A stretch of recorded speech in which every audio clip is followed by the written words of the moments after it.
آپ یہ کہہ سکتے ہیں کہ جناب پاکستان میں شیعہ تقیہ کرتے ہیں، دوسرے ممالک میں تقیہ کرتے ہوں گے، سعودی عرب میں وغیرہ وغیرہ، لیکن ایران میں تو تقیہ نہیں کرتے نا، وہاں تو ان کی اپنی ریاست ہے، اپنی حکومت ہے، وہاں انہیں کس کا ڈر ہے؟ آپ کا ڈر ہے۔ شام غریبہ کے بارے میں سنتے تھے، میں ایک سنی ہونے کی حیثیت سے یقین کریں جب پہلی مرتبہ شام غریبہ کے بارے میں نے سنا اور مجھے جب انوائٹ کیا گیا، میں بہت ڈر رہا تھا۔ انسٹاگرام پہ لڑکا بیٹھا ہوا ہے، یہ جو ٹک ٹاک پہ نوجوان بیٹھے ہوئے ہیں، کیا ان کو آپ صرف اس پہ مطمئن کر دیں گے کہ جناب عمر جرار آیا، عمر کرار آیا؟ نہیں۔ بسم اللہ والصلاة والسلام علی رسول اللہ وآلہ وموالہ۔ السلام علیکم ورحمۃ اللہ وبرکاتہ۔ بہت سارے ساتھی دوست احباب یہ سوال کرتے ہیں، ہمدرد بھائی اگر آپ شیعوں کی ہر بات کو ٹھیک کہتے ہیں، ان کے ہر عقیدے کو آپ کہتے ہیں، 100% ان کے عقائد کے ساتھ آپ متفق ہیں، یعنی آپ میں سنیوں والی کوئی بات نہیں پائی جاتی، آپ شیعوں کی ہر بات کو صحیح کہتے ہیں، شیعہ کے ہر عقیدے کو 100% آپ کہتے ہیں کہ وہ ٹھیک ہے، باقی غلط ہے، تو اگر آپ کے نزدیک شیعہ ٹھیک ہی ہیں تو آپ پھر شیعہ کیوں نہیں بن جاتے؟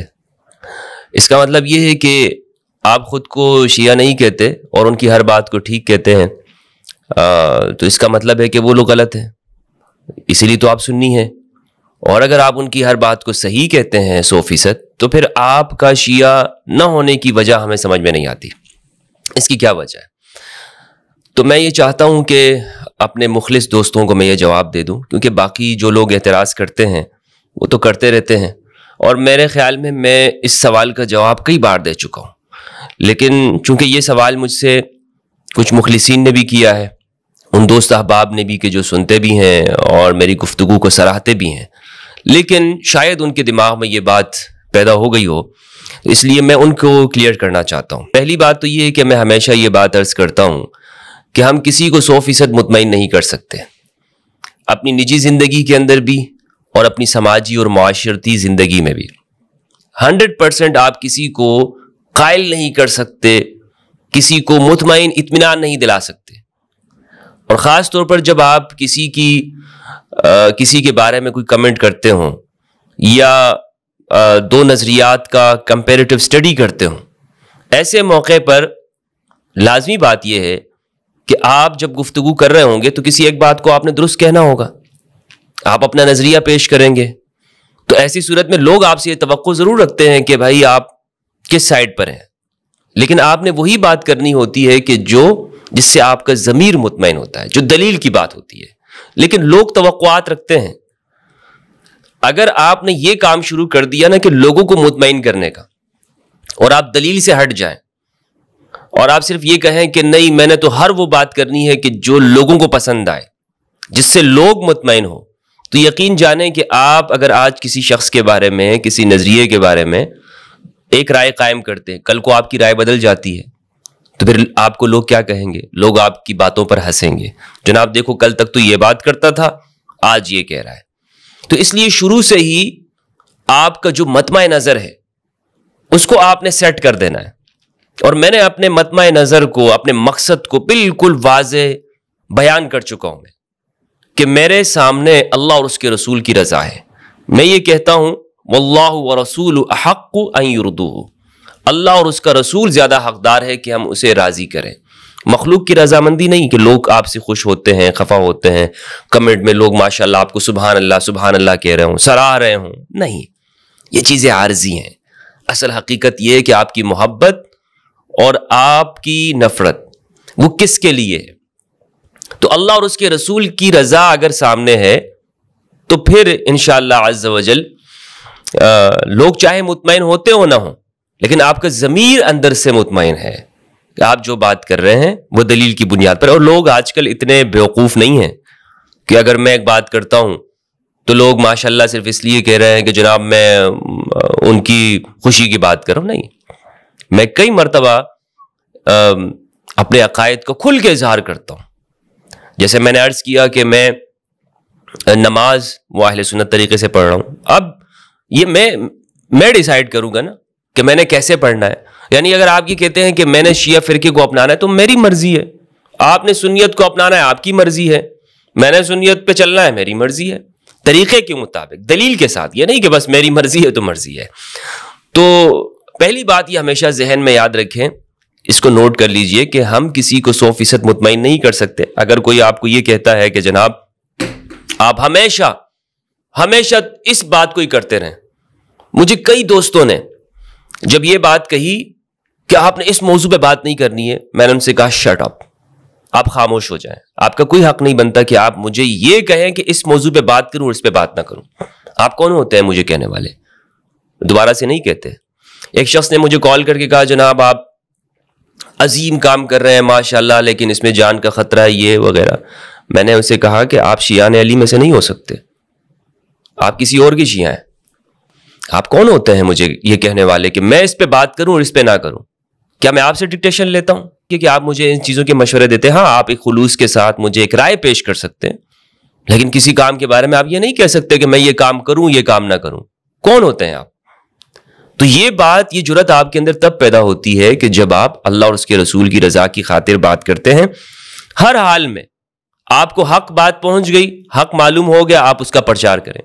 کوئی بھی عقیدہ اور نظریہ آپ رکھتے ہیں آپ اس کا پرچار کریں, برملا کہیں جناب یہ میرا عقیدہ اور یہ میرا نظریہ ہے, میرے رائٹ سے قانونی آئینی طور پر اسلام نے مجھے دیے, شریعت نے مجھے دیے. کوئی کون ہوتا ہے کہ آپ کو ڈکٹیٹ کرنے والا؟ تو یہ جو لوگ آپ کو, آپ کی زندگی کے اندر ایسا بہت سارے واقعات پیش آئے ہوں گے کہ آپ کو لوگوں نے یہ آپ پر جبر کرنا چاہا ہوگا کہ آپ اس بات کو کریں اور اس بات کو نہ کریں. تو یاد رکھیے گا کہ اگر آپ لوگوں کا خوف رکھ کر بات کریں گے تو حق بات نہیں پہنچے گی. یہ جتنی بھی خرابیاں سوسائٹی کے اندر ہیں کس لیے؟ کہ ہمارے واعظین, ہمارے ممبروں پہ بیٹھنے والے لوگ, وہ لوگوں کا خوف رکھتے ہیں. اس موضوع پہ بات کرنی ہے, اس موضوع پہ بات نہیں کرنی. اس پہ بات کروں گا تو سیلری زیادہ ملے گی, اس پہ بات کروں گا تو لوگ میری بات سنیں گے ہی نہیں, واہ واہ نہیں ہوگی. تو اس واہ واہ کے پیچھے نہ پڑیے گا. اب جہاں تک آپ نے میری یہاں تک بات سن لی ہے تو میں اصل جو سوال ہے اس کے جواب کی جانب آتا ہوں. وہ یہ ہے کہ آپ نے جو یہ سمجھ لیا ہے کہ میں شیعہ کی ہر بات سے 100% متفق ہوں. ایسا کب ہوا ہے؟ کب میں نے ان کے ہر عقیدے کو پرچار کیا ہے اور اس کو بیان کیا ہے اور یہ کہا ہے کہ میں 100% ان کے ہر عقیدے سے متفق ہوں؟ نہیں. میرے خیال میں آپ نے میرے مدعا اور مقصد کو سمجھا نہیں ہے. میرا مدعا, میرا کام, میرا ورک کیا ہے؟ بنیادی طور پر چونکہ میں خود کو اب بھی سنی کہتا ہوں, اس کی میں وضاحت آگے کروں گا کہ کس معنوں میں کہتا ہوں. میرا تعلق اہل سنت والجماعت سے ہے.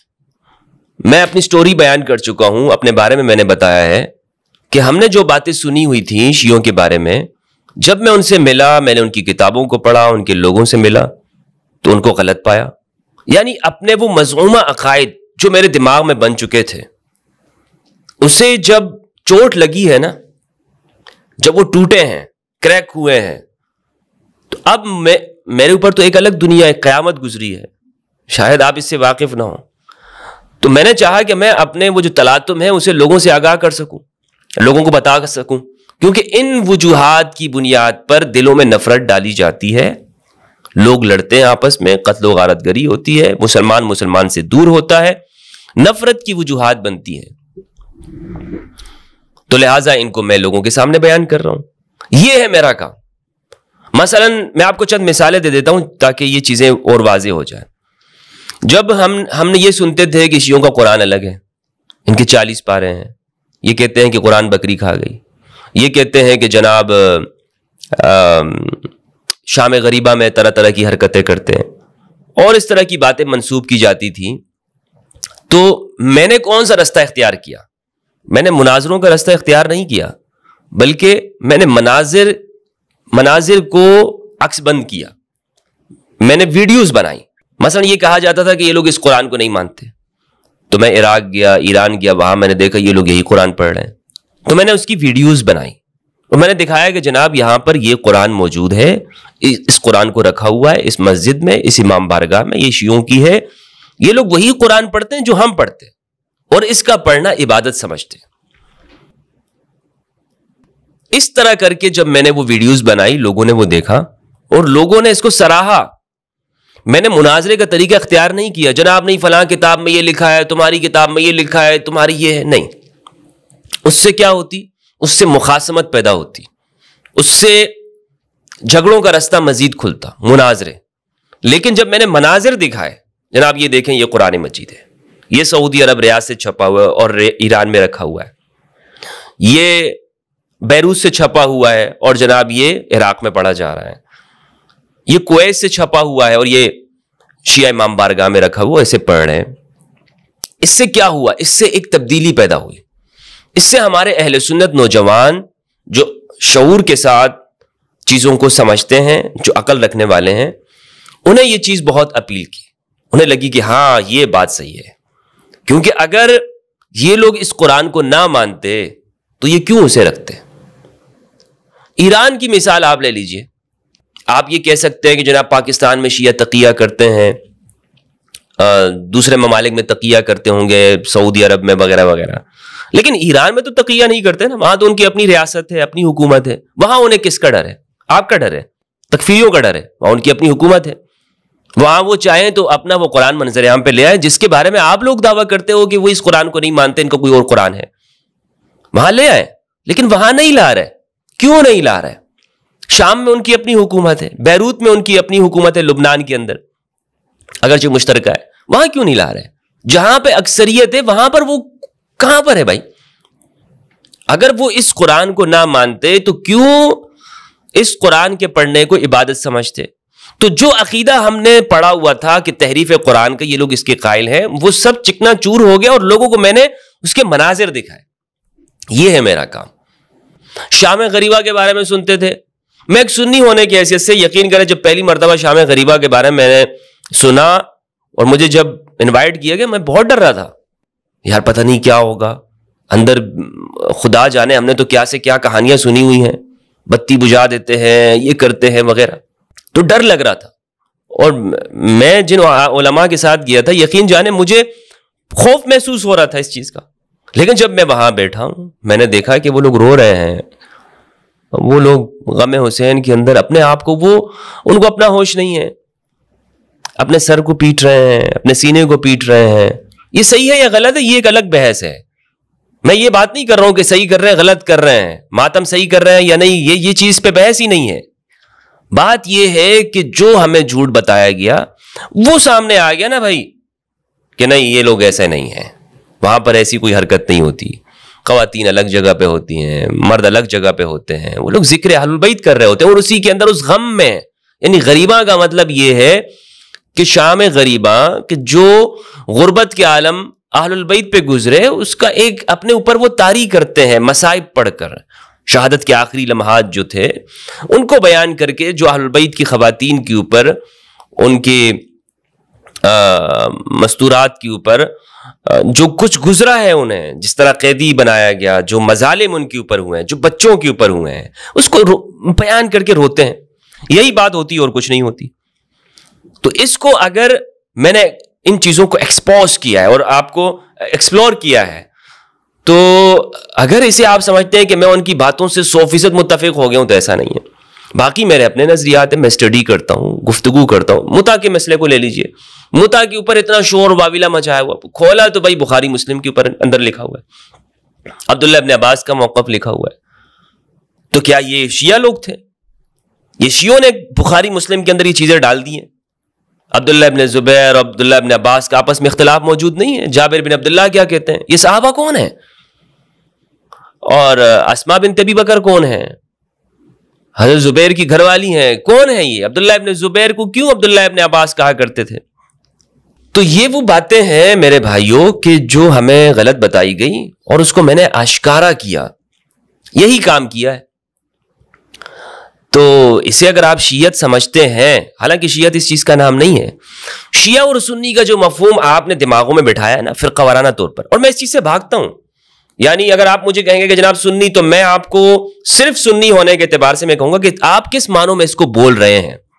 میری اس بات کو اچھی طرح سے یاد رکھ لیجئے گا بار بار، تاکہ مجھے بھی کہنا نہ پڑے کہ سنیت کا جو مفہوم ہے میرے بھائیوں، سنیت اور شیعیت کا مفہوم دونوں طور پر غلط بتایا گیا ہے. یعنی سنی شیعہ کا جو مفہوم ہے، میں اس سے کیوں دور ہوتا ہوں؟ اس وجہ سے کہ ہمارے ہاں یہ دونوں فرقہ وارانہ طور پر بولے جاتے ہیں.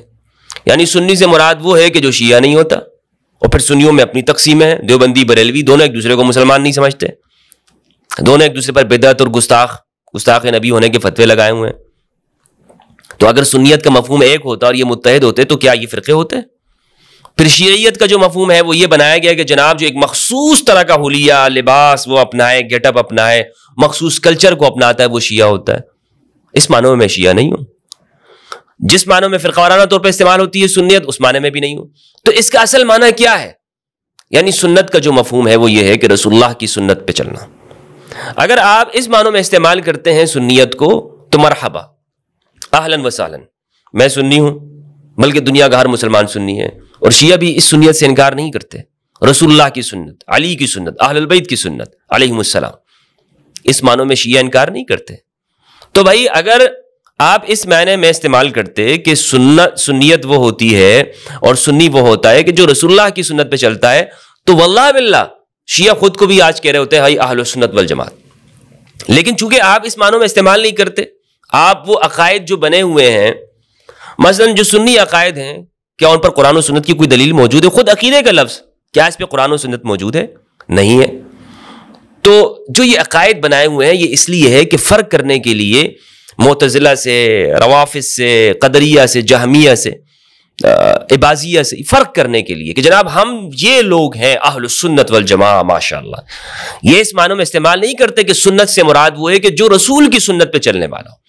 یعنی رسول کی سنت پہ، اہل البیت کی سنت پہ چلنے والا اگر یہ استعمال کرتے تو باغی گروہ کے بارے میں جو امام علی علیہ السلام کا جو موقف ہے، کیا یہ اسے قبول کر رہے ہیں؟ کیا آپ ان سے پوچھیں کہ تم علی کے دور میں ہوتے تو کہاں پہ کھڑے ہوتے؟ خاموش ہو جاتے ہیں، چپ ہو جاتے ہیں، نہیں جناب یہ تو اس طرح نہ کریں، یہ نہ کریں. حالانکہ دعویٰ یہ کرتے ہیں کہ ہم کاش ہم صحابہ کے پیچھے چلنے والے، ہم علی سے محبت کرنے والے، اہل بیت سے محبت کرنے والے ہیں. تو اس کا مطلب یہ ہوا کہ ان کے دماغوں میں جو اہل سنت ہونے کا جو مفہوم ہے وہ کچھ اور ہے، وہ نہیں ہے کہ جو رسول اور صحابہ کا اہل البیت کا ہے. یہ بات سمجھ میں آ گئی. اور شیعت کا مفہوم، مثلا شیعت ایک خاص کلچر کے اندر خاص ان کے عقائد ہیں، اسے ماننے کے اعتبار سے اگر وہ نہیں مانتا تو وہ شیعہ نہیں ہے. یہ جو شیعت کا مفہوم ہے یہ فرقہ وارانہ طور پر لوگ اس کو استعمال کرتے ہوں گے، لیکن میرے نزدیک کیا ہے؟ یعنی غدیر خم کا اقرار کرنے والا، علی علیہ السلام کی ولایت کو ماننے والا، اور اس بات کو ماننے والا کہ خلافت امام علی علیہ السلام کا حق ہے، جو کہ بخاری کی روایت ہے. امام علی علیہ السلام نے فرمایا، صحیح بخاری کی جو روایت ہے 4240، اس میں واضح طور پر موجود ہے کہ امام علی علیہ السلام نے فرمایا کہ ہمارا حق ہے. 4241 کے اندر یہ دو روایتیں ہیں، زہری سے مروی ہیں. تو امام علی فرما رہے ہیں. اب یہ شخص جو مانتا ہے وہ شیعہ ہے. اسی طرح صفین میں اس کا موقف پوچھ لیں، کربلا میں اس کا موقف پوچھ لیں، کربلا میں کہاں ہوتا، صلح امام حسن کے بارے میں اس کا کیا موقف ہے، اہل البیت کو کیا مانتا ہے، مطہرین کس کو مانتا ہے. اس معنوں میں اگر شیعیت ہے تو اہل سنت بھی خود کو شیعہ کہتے ہیں. جو کتاب شاہ عبدالعزیز محدث دہلوی رحمہ اللہ نے شیعہ کے خلاف لکھی ہے، تحفہ اثنا عشریہ، اس کتاب کے اندر آپ پڑھیں تو انہوں نے واضح طور پر لکھا ہے کہ شیعیت جس معنوں میں قدیم زمانے میں استعمال ہوتی تھی، ہم اہل سنت اس معنوں میں شیعہ ہیں. یعنی علی کا ساتھی ہونا، امام علی کے موقف کو حق ماننا. ان کے زمانے میں ہوتے تو صفین میں وہ باغی گروہ کے خلاف لڑتے. ابو حنیفہ اس معنوں میں شیعہ ہیں، ابو حنیفہ نے فتویٰ دیا اہل البیت کے لیے. تو یہ جو فرق ہے سنیت اور شیعیت کا، اگر فرقہ وارانہ طور پر نہ ہو بلکہ اس کے اصل معنوں کے اندر ہو، تو ایک سنی بھی شیعہ ہے اور ایک شیعہ بھی سنی ہے. یہ ہے میرا بنیادی طور پر موقف. اگر اس طور پر آپ مجھے سنی کہتے ہیں میں سنی ہوں، شیعہ کہتے ہیں میں شیعہ ہوں، مجھے دونوں قبول ہے، کوئی فرق نہیں ہے. جھگڑا اس چیز کا ہے ہی نہیں. لیکن یہ جھگڑا اس چیز کا بناتے ہیں، آپ کا ان چیزوں کے بارے میں کیا موقف ہے، آپ فلاں کے بارے میں کیا کہتے ہیں. مثلا خلافت کے موقف کو لے لیجئے. خلافت میں بالکل میرا وہی بالکل نظریہ ہے، وہی بالکل موقف ہے جو امام علی علیہ السلام کا تھا کہ خلافت ہمارا حق ہے، ہم اس کو حق سمجھتے ہیں. وَلَكِنَّكَ اسْتَبْدَدْتَ عَلَيْنَا بِالْأَمْرِ، لیکن آپ نے ہم سے استبداد کیا ہے. بخاری کی روایت، آپ نے ہم سے امام علی نے بالکل واضح بیان کیا. یہاں پہ تقیہ کہاں پر ہے؟ امام علی نے تقیہ کیا، صاحب بولا ہے کہ یہ ہمارا حق ہے اور آپ نے ہم سے یہ زبردستی لیا ہے. یعنی استبداد کا لفظ موجود ہے بھائی. اب سنی یہاں پر کچھ بھی کرتا رہے، کچھ بھی بخاری کے صفحات ادھر کرتا رہے، اس کا جواب اور کچھ نہیں ہے سوائے اس بات کی کہ امام علی کا موقف خلافت کے بارے میں یہ ہے کہ یہ ہمارا حق ہے. اور کیا ہے؟ اور اس کا کیا مطلب ہے؟ کیا مطلب؟ آپ 100 کہانیاں بنائیں گے اس کی؟ بناتے رہیں. آپ یقین کریں جتنا آپ شیعہ کی نفرت کے اندر عقائد سے چھیڑ چھاڑ کریں گے نا تو یہ جو اسکرو اس کے ڈھیلے ہوتے رہیں گے. پھر وہ اگر کوئی ٹائٹ کرے گا تو پھر آپ اس پہ رافضیت کے فتوے لگائیں گے. تو آپ اپنے اسکرو ڈھیلے نہ کریں, ان چیزوں میں نہ پڑیں. مثلاً آپ یہ دیکھ لیں کہ بکس کے اندر آپ نے سبیلیں لگانا شروع کر دی, آپ نے جلوس نکالنا شروع کر دیے. آپ کو نوجوان آپ سے نہیں پوچھ رہا, آپ کو نوجوان آپ سے کیوں بدزن ہو رہا ہے؟ آئے دن یہ نہیں ہو رہا کہ لوگ شیعہ ہو رہے ہیں. کیوں؟ اس لیے کہ آپ کو نوجوان کہہ رہا ہے بابا یہ کہاں پھنس گیا میں. ابھی تک تو انہوں نے مجھے یہ لگائے رکھا کہ یہ کام بدعت ہے بدعت ہے بدعت ہے. ابھی تک یہ کہتے یعنی یہ جو انسٹاگرام پہ لڑکا بیٹھا ہوا ہے, یہ جو ٹک ٹاک پہ نوجوان بیٹھے ہوئے ہیں, کیا ان کو آپ صرف اس پہ مطمئن کر دیں گے کہ جناب عمر جرار آیا, عمر کرار آیا؟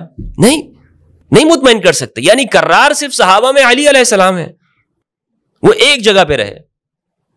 حتیٰ کہ یوم المہراس احد کے دن بھی امام علی علیہ السلام کہیں نہیں پلٹے ہیں, رسول کے ساتھ رہے ہیں.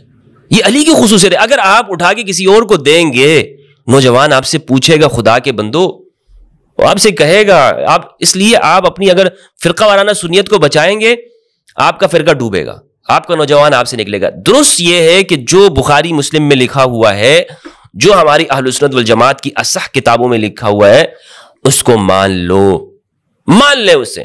ہاں بھائی ٹھیک ہے یہ بات لکھی ہوئی, ہم اس کو مانتے ہیں, آگے چلیں. آپ مانیں گے بات ختم. آپ نے تو بغض کے اندر حرکتیں شروع کر دی. جب آپ نے حرکتیں شروع کر دی تو آپ اس لیے میں یہ کہہ رہا ہوں, شروع میں میں نے یہ بات رکھی کہ لوگوں کو مطمئن کرنے کے لیے آپ کام نہ کریں. جب لوگوں کو مطمئن کرنے کے لیے کام کریں گے نا تو پھر آپ کا نوجوان آپ کے پاس نہیں رہے گا, وہ آپ سے نکل جائے گا.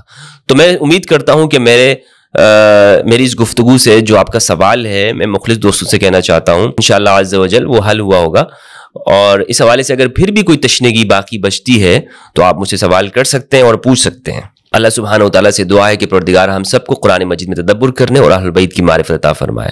والسلام علیکم ورحمۃ اللہ وبرکاتہ.